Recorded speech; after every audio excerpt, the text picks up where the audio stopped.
Hi guys, good afternoon. So இதே serial review பார்த்தலாமா? அதுக்கு முன்னாடி நம்ம சேனலை சப்ஸ்கிரைப் பண்ண மறந்துடாதீங்க. லைக் பண்ணுங்கள், ஷேர் பண்ணுங்கள், கமெண்ட்ஸ் பண்ணுங்கள். என்ன கைஸ், துரைக்கும் பாரதிக்கும் கல்யாணமாம்மா. வாங்க நம்மளும் போய் வச்சதையை போட்டு அப்படியே கல்யாண சாப்பாடு சாப்பிட்டு வந்துடலாமா? ரொம்ப கேவலமாக இருக்குது கைஸ், ரொம்ப ரொம்ப கேவலமாக இருக்குது. இந்த துரை மட்டும் வாசுக்கிட்ட எத்தனை அடி வாங்கியிருப்பான். கொஞ்ச நெஞ்ச அடியாக வாங்கியிருக்கான். இன்னுமே இவன் வந்து திருந்தலைன்னா இவன் என்ன ஜென்மனே தெரியல. மனுஷ ஜென்மமா என்ன ஜென்மனே தெரியல. கேவலமான ஒரு கேரக்டர் அப்படின்னு நம்ம சொல்லலாம். ஸோ ஒரு அண்ணன் மனைவி எப்படி நினைக்கணும்? அம்மாவாக நினைக்கணும். இப்படியா? இந்த மாதிரி சினிமாக்கள்லேயும் நாடகங்கள்லையும் காமிக்கிறதுனால தான் இப்போ எல்லாமே ரியலாகவே வந்து பார்த்திங்கன்னா அந்த ஒரு நல்ல ஒரு ரிலேஷன்ஷிப் கூட இப்போ வந்து ரொம்ப கெடுதலாக பார்க்கப்படுது. எல்லா நியூஸு அது நம்ம பார்க்கத்தானே கைஸ் செய்கிறோம், சரிங்களா? அப்போ இந்த மாதிரி சீரியல்லையும் சினிமாக்களையும் இப்படி காமிச்சாங்கன்னா மக்கள் அப்புறம் என்ன செய்வாங்க? ஸோ சாமியே முடியல. அப்புறம் இன்ஸ்டாகிராமில் வந்து நான் ஒரு வீடியோ பார்த்தேன். ஒரு லேடி ஒருத்தவங்க போட்டிருந்தாங்க, சூப்பராக இருந்தது. அவங்க பேசின விதம் ரொம்ப சூப்பராக இருந்தது. நான் எல்லாம் சொல்ல விரும்பலை. ஒரு மெயின் பாயிண்ட் அவங்க என்ன சொன்னாங்க அப்படின்னா, உங்களுக்கு வந்து ஒருத்தரை பிடிச்சிருக்கு அப்படின்னா, அது ஹீரோவாக இருந்தாலும் சரி, ஹீரோயினாக இருந்தாலும் சரி, பிடிச்சிருக்குன்னா அது வந்து பிடிச்சிருக்குன்னு தான் அர்த்தம். அவங்க அது ரொம்ப இன்வால்மெண்ட் ஆகி அதுக்குள்ளே போய் சொந்த லைஃப்பை மறந்து, சொந்த அம்மா அப்பாவை மறந்து, ஃபேமிலியை மறந்து, மனைவியை மறந்து, குழந்தைங்கள மறந்து, அந்த மாதிரி எல்லாத்தையும் மறந்து அவங்களுக்காக நீங்கள் போய் செய்ய போய் நீங்கள் என்ன சாதிக்கன்னு நினைக்கிறீங்க? நீங்கள் என்ன உங்கள் லைஃப்பில் பின்னாடி திரும்பி பார்த்தீங்கன்னா உங்களோட பக்கங்களை நீங்கள் சொல்லுவாங்க, திரும்பி பார்த்தீங்கன்னா என்ன இருக்கும்? கரெக்டாக பேசியிருந்தாங்க அந்த லேடி. எனக்கு பேர் தெரியல, ஆனால் அவங்க பேசின விதம் வந்து ரொம்ப பிடிச்சிருந்துச்சி. அதாவது ஒரு மீன் பண்ணி சொல்லியிருந்தாங்க. அதாவது குழந்த வந்து ஏதோ ஐசியூவில் இருக்குதாம்மா, அதை விட்டுட்டு கூட வந்து இவங்க தான் மெயின்னு சொல்லி வந்து நிற்கிறாங்களாம்மா. என்ன ஒரு முட்டாள்தனமான ஒரு செயல். அவங்க வந்து நடிக்கிறாங்க, சம்பளம் வாங்குறாங்க, எனாஃப், சரிங்களா?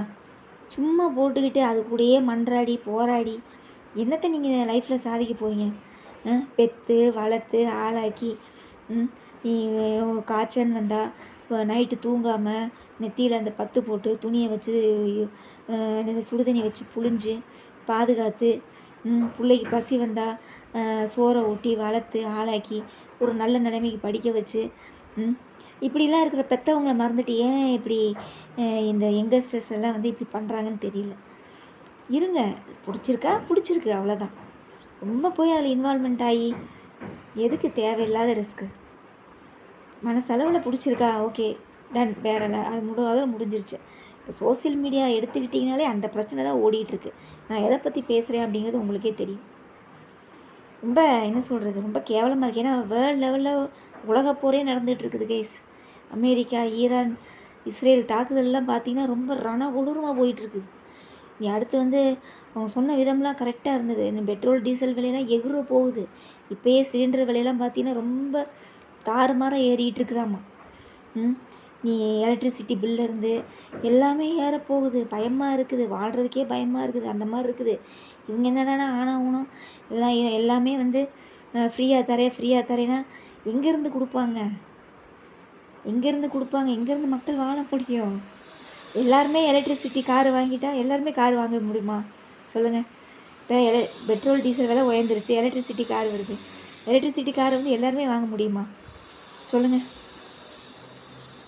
Not at all possible guys, not at all possible. நாடு எங்கே போயிட்டுருக்குன்னே தெரியல கைஸ். ரொம்ப வருத்தமாக இருக்குது. ரொம்ப சோசியல் மீடியாவை திறந்தாலே ரொம்ப இதாக இருக்குது, கஷ்டமாக இருக்குது. ஓகே, நம்ம நாடகத்தை விட்டு எங்கேயோ போயிட்டுருக்கோம். அதாவது நான் ஏன் சொல்ல வரேன்னா, இந்த கருத்தை நான் ஏன் சொல்ல வரேன்னா, ஒரு ரிலேஷன்ஷிப்பையே கொச்சப்படுத்துகிற மாதிரி எடுக்கிறாங்க இந்த சீரியலும் சினிமாவும். இப்போ இதை வந்து இதை பார்க்குற ஒரு சின்ன குழந்தைங்களோ, ஒரு ஒரு 14, 13, 15 ஏஜஸ் இருக்கிற பசங்க பிள்ளைய பார்த்தாங்கன்னா என்ன நினைப்பாங்க சொல்லுங்கள்? இப்படிலாம் கதை எடுக்கலாமா? ஐயோ சாமி, ரொம்ப அருவறுக்கத்தக்கமாக இருக்குது. ஸோ அவ்வளோதான் கைஸ். இதில் என்ன சொல்லலாம் அப்படின்னா, இன்றைக்கி எபிசோடை பொறுத்தளவு துரை வந்து அவன் பாரதியை வந்து கல்யாணம் பண்ண நினைக்கிறான். அதுக்கு வந்து நம்ம ஆதி வந்து இவனை வந்து பேச நம்ம வந்து கேட்டுட்டு சும்மா இருக்க முடியாது, நம்ம ஏதாவது ஸ்டெப் எடுக்கணும்னு சொல்லிட்டு அவன் ஃப்ரெண்டு அந்த சர்வேஷா அவர் மூலியமா வந்து கண்ட்ரோல் ரூம் போய் அந்த மொபைலை ட்ராக் பண்ணி இது பண்ணுறாங்க. இவன் தான் துரை தான் வந்து 3 ஃபோனை கொடுத்து விட்டானே. ஸோ 3 லொக்கேஷன்லேருந்து ஆதி அலைய விடுங்கடா, இங்கே வந்து பாரதிக்கு எனக்கு நான் கல்யாணத்தை பண்ணிடுறேன் அப்படின்னு சொல்லி ஒரு பக்காவாக பிளானை போட்டு நகர்த்திக்கிட்டு இருக்கான் காயை. அதுக்கப்புறம் என்ன நடக்குது, நம்ம பவானி அதுக்கப்புறம் மித்ரா சுதாகர் இவங்க எல்லாருமே வந்து அந்த கல்யாணத்தை வந்து நான் நேரில் பார்க்கணுன்னு சொல்லிட்டு நிற்கிறாங்க. அதுக்கப்புறம் வந்து பாரதியை வந்து உட்கார வச்சுருக்காப்புல. அதாவது 2 வே மிரராமா, அதாவது அந்த இவங்க வந்து பாரதியை பார்க்கலாமாம்மா, ஆனால் பாரதி வந்து இவங்கள பார்க்க முடியாதாம்மா. இது என்ன கேஸ், ஒரு முட்டாள்தனமான ஒரு கண்ணாடியாக இருக்குது. இங்கேருந்து அங்கே நடக்கிறத பார்க்கலாமாம்மா, அங்கே நடக்கிறது இங்கே நடக்கிறத தெரியாதாம்மா. ஐயோ சாமி முடியல. அப்புறம் எனக்கு தெரிஞ்ச கேஸ் கண்டிப்பாக வந்து ஆதி வந்துடுவான், இதெல்லாம் தெரிஞ்ச விஷயந்தான். அப்புறம் எப்படி துறைக்கும் பாரதி கல்யாணம் பண்ணி விட்ருவாங்களா, மக்கள் ஏற்றுக்குவாங்களா? இம்பாசிபிள், அதெல்லாம் நடக்கவே நடக்காது. ஆதி வந்துடுவான். ஆதி வரதை விட வாசு வருவான். ஏன்னா தான் பொண்டாட்டி எங்கே இருந்தாலும் நான் பாதுகாப்பேன், உனக்கு துணையாக இருப்பேன், அதை செய்வேன் இதை செய்வேன் வாசு சொல்லிட்டு தான் போயிருக்கான். ஆதி கண்டுபிடிக்கிறானோ இல்லையோ, அந்த ஒரு இந்த மாவீரன் மியூசிக் இருக்குது பாருங்கள், அப்படின்னு ஒரு மியூசிக் போடுவாங்க பாருங்க, அதை போட்டு விட்ருவாங்க. கண்டிப்பாக வாசுக்கு வந்து பாரதி இருக்கிற இடம் கண்டிப்பாக தெரியத்தான் போகுது. வாசுவே ஆட்டோமேட்டிக்காக ஆதியை கூட்டிகிட்டு வந்துடுவான். அப்புறம் ஆதி சண்டை போட மாட்டான், வாசு தான் சண்டை போடுவான் தான் பொண்டாட்டிக்காக. புரியுதுங்களா? எனக்கு தெரிஞ்சு இந்த தடவை வாசுக்கிட்ட துரை நல்லா மாட்டிக்கிட்டான். அதுக்கப்புறம் இன்னொரு ஒரு ட்விஸ்ட் இருக்குது. என்னன்னு பார்த்தீங்கன்னா, அதாவது இதெல்லாம் என்னோடய இமேஜினேஷன் தான், சரிங்களா? இப்படிலாம் இருந்தால் நல்லாயிருக்கும் தான் என்னோடய தாட்டு. அதாவது என்ன அப்படின்னா, இவன் வாசுவாக மாறி ஆதி அடிக்கும்போது இந்த பவானி மித்ரா சுதாகர் அந்த பவானியோட புருஷன் எல்லாருமே மிரளணும், வாசுவை பார்த்து மிரளணும். அப்படி அப்படியே எல்லாத்தையும் அடித்து போட்டு துறையும் நல்லா நான் வச்சு செஞ்சிடணும். வாசு நல்லா செஞ்சு போலீஸ்கிட்ட பிடிச்சி கொடுத்துடணும். அப்படி செஞ்சு முடிச்சு இப்படி திரும்பும்போது அப்படியே எல்லாம் மிரண்டு போகணும் வாசுவை பார்த்து. அப்போ தான் அதுதான் கேஸ் கதை வரும். ஏன்னா ஆதிங்கிறது நம்மளை மாதிரி ஒரு சாதாரண மனுஷன், சரிங்களா? அவன் வந்து எப்படி வந்து மூவ் பண்ண முடியுமோ, எப்படி கண்டுபிடிக்க முடியுமோ அப்படித்தான் போவான், போலீஸ் மூலியமாக தான் போவான். ஆனால் வாசுங்கிறது ஒரு ஆத்மா, புரியுதுங்களா? ஆத்மாவுக்கு எல்லாமே தெரியும். நீங்கள் வேணாலும் பாருங்கள், கண்டிப்பாக வாசு தான் காப்பாற்றுவான் பாரதியை. ஜனனினே வருது, சாரி கேஸ், பாரதியை வந்து வாசு தான் காப்பாற்றுவான், அதாவது ஆதி ரூபத்தில். புரியுதுங்களா? அப்படி தான் நம்ம சொல்லணும். உடனே நீங்கள் என்ன திடீர்னு ஆதி காப்பாற்றுவான், ஆதி தான், ஏன் ஆதி வந்து பாரதி இது நாள் வரைக்கும் காப்பாற்றினதே இல்லையா, பாரதியோட குழந்தைங்கள ஆதி காப்பாற்றுறதே இல்லையா, நீங்கள் கமெண்ட்ஸ்லாம் கேட்டுறாதீங்கப்பா, சரியா? எல்லாம் காப்பாற்றினாங்க கேஸ், நான் இல்லைன்னா சொல்லலைங்க. ஆனால் நீங்கள் நார்மலாக ஒன்று நினச்சி பாருங்களேன், அவன் வந்து நம்மளை மாதிரி ஒரு சாதாரண ஹியூமன் பீயிங். பட் வாசு வந்து அப்படி கிடையாது. அது ஒரு ஆத்மார்த்தமான ஒரு என்ன சொல்கிறது, ஒரு லவ்வபுளான, பாரதியை விரும்பி கல்யாணம் பண்ணவன் வாசு. 2 பேர் லவ் பண்ணி கல்யாணம் பண்ணவங்க. அப்படிங்கிறப்ப பாரதி மேலே அவனுக்கு இருக்கிற ஒரு லவ், ஒரு அஃபெக்ஷன் வந்து கண்டிப்பாக பாரதி இருக்கிற இடத்துக்கு அவனை தன்னை போலே கூட்டிகிட்டு போகும் பாருங்க. அதைத்தான் நான் சொல்ல வரேன். உடனே ஆதிக்கு மட்டும் லவ் இல்லையா, ஆதிக்கு மட்டும் பாசம் இல்லையான்லாம் நீ கேட்காதீங்கப்பா, எல்லாத்துக்கும் என்னால் பதில் சொல்ல முடியாது, சரியா? இருக்குது கைஸ், எல்லாமே இருக்குதுங்க. ஆனால் நான் ஒரு என்ன சொல்கிறேன்னா, ஒரு சாதாரண மனுஷனுக்கு இருக்கிற ஒரு பாசமோ அன்போ ஒரு ஆத்மாவுக்கு வந்து நல்லாவே இருக்கும்னு தான் நான் சொல்கிறேன், வேறு ஒன்றும் இல்லை.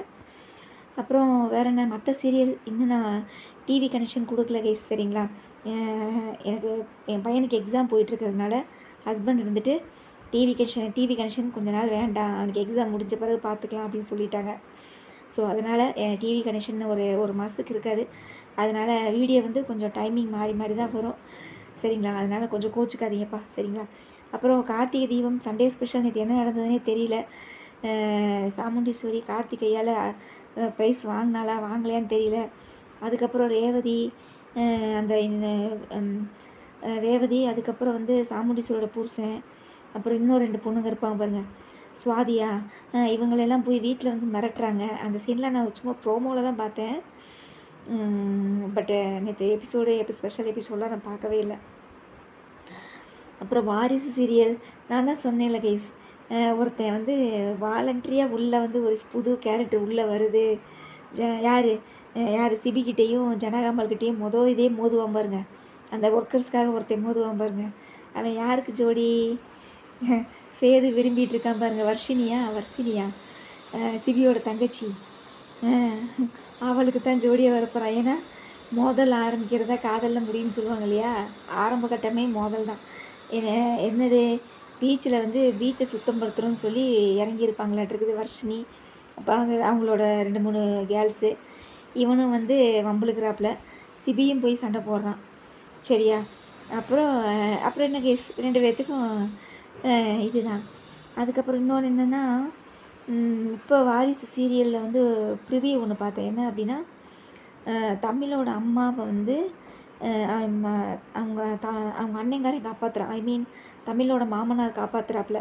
அதாவது அவளுக்கு வந்து நான் தான் கல்யாணம் பண்ணி வச்சேன், அவள் வந்து ஒன்று ஓடிலாம் போய் கல்யாணம் பண்ணலன்னு சொல்லி யார்கிட்ட ஜனகாம்பாள்கிட்ட சொல்லிடுறாப்புல. சொன்ன உடனே ஜனகாம்பாள் வந்து நான் உன்னை ஏற்றுக்கிறேன், ஆனால் நீ உன் புருஷனை தலைமொழிக்கிட்டு வா அப்படிங்கிறாப்புல. அப்போ இன்னும் வந்து உண்மை நிரூபிக்கப்படலை. அதாவது இந்த கல்யாணம் பண்ண விஷயம் வந்து தெரிஞ்சிருக்கு. ஓடி போய் கல்யாணம் பண்ணல, நான் தான் கல்யாணம் பண்ணி வச்சேன்ற உண்மை மட்டும் தான் தெரிஞ்சிருக்கு. ஆனால் ஆக்சிடென்ட் பண்ணது அந்த வெள்ளை வேட்டி சட்டை தான் அப்படிங்கிறது இன்னும் தெரியல. நீ அதை எப்போ தெரியுமோ தெரியல, வெயிட் பண்ணி பார்ப்போம்.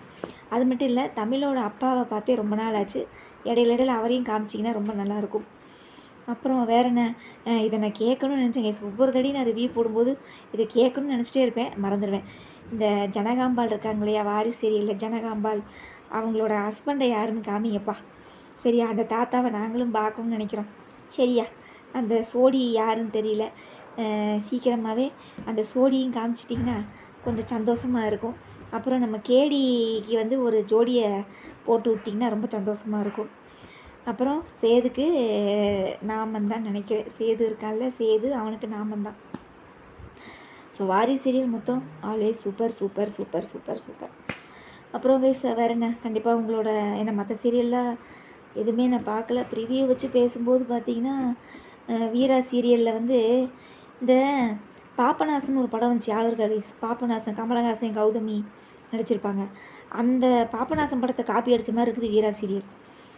அவன் கமலஹாசன் குடும்பத்தை அப்படி தானே கைஸ் அந்த போலீஸ்காரன் வந்து ஒவ்வொருத்தரையாக விசாரிப்பான். ஒரே மாதிரி சொல்லுவாங்க. நான் இந்த மாதிரி கோயிலுக்கு போனேன், இங்கே புளியோதரை வாங்கி தின்னேன், இத்தனை மணிக்கு இந்த ஃபங்க்ஷன் அட்டன் பண்ணேன்னு சொல்லி ஒரே மாதிரி வாய்ப்பாடு மாதிரியே சொல்லுவாங்க பார்த்தீங்களா? அதே மாதிரியே இந்த 3 பேரும் சொல்லி கொடுத்த மாதிரி பேசுகிற மாதிரி இருக்குது. நான் தான் சொல்லலையா கேஸ், சீரியல் வந்து இப்போ சீரியலாகவே இல்லை, இது வந்து சினிமா சீரியல். சினிமாலேருந்து அப்படியே காப்பி பேஸ்ட் பண்ணி ஒவ்வொரு சீன்ஸையும் எல்லாம் எடுக்க ஆரம்பிச்சிட்டாங்க. சீரியலாகவே இல்லை. சீரியல்னால் முதல்ல என்னன்னு தெரியுமா கைஸ்? ஒரு வீட்டில் ஒரு குடும்பத்தில் ஒரு மாமியார் மருமக, மாமனார் மருமக, மகன் பையன், சொந்த பந்தம், இல்லைன்னா ஒரு பொண்ணுங்களுக்கு கல்யாணம் பண்ணி கொடுக்குற இடத்துல பிரச்சனை, இந்த மாதிரி குடும்பங்களை வச்சு எடுக்கிறது தான் சீரியல்னு சொல்லி வீட்டில் ஒரு வயசானவங்க பார்க்குறதுக்காக கொண்டு வந்தது தான் இந்த சீரியல். இப்போ என்ன அப்படின்னா, சினிமாலேருந்து எடுத்து அங்கே கொஞ்சம், அங்கே அந்த சினிமாலேருந்து கொஞ்சம், இந்த சினிமாலேருந்து கொஞ்சம், இந்த சினிமாலேருந்து கொஞ்சம் பிச்சு எல்லா சீரியல் எடுக்க ஆரம்பிச்சிட்டாங்க. கடத்துறது, தாலியை கட்டுறது, அடுத்த முன்னாடி தாலியை கட்டுறது, அடுத்த முன்னாடி இது பண்ணுறது, 2 பொண்டாட்டி, 2 புருஷன், 2 லவ்வரு, 2 ஹீரோயினு. அது மட்டும் இல்லைண்ணா, எல்லா சீரியல்லையும் பொம்பளை தான் வில்லியன். ஜென்ஸு வில்லன் வந்து எதில் தெரியுமா வருது? அண்ணாமலை குடும்பத்தில் ஒருத்தன் தான் ஜென்ஸு வில்லன் நினைக்கிறேன். மற்ற எல்லா சீரியல்லையும் பொம்பளை தான் வில்லி. ரொம்ப கேவலமாக இருக்குது. சீரியல்லாம் பார்க்கவே இப்போல்லாம் பயமாக இருக்குது, நல்லாவே இல்லை, வாந்தி எடுக்கிற மாதிரி இருக்குது. ஓகே கைஸ், வீடியோ இன்றைக்கி ரொம்ப லென்த்தாக போயிடுச்சு. ஸோ நம்ம நாளைக்கு ரிவ்யூவில் பார்க்கலாமா? Okay bye. கண்டிப்பாக உங்களோட நிறைய குறைகளை சொல்லுங்கள். மறக்காமல் லைக்ஸ் பண்ணுங்கள், ஷேர் பண்ணுங்கள், கமெண்ட்ஸ் பண்ணுங்கள். தயவு செஞ்சு சப்ஸ்கிரைப் பண்ண மறந்துடாதீங்க. ஓகே.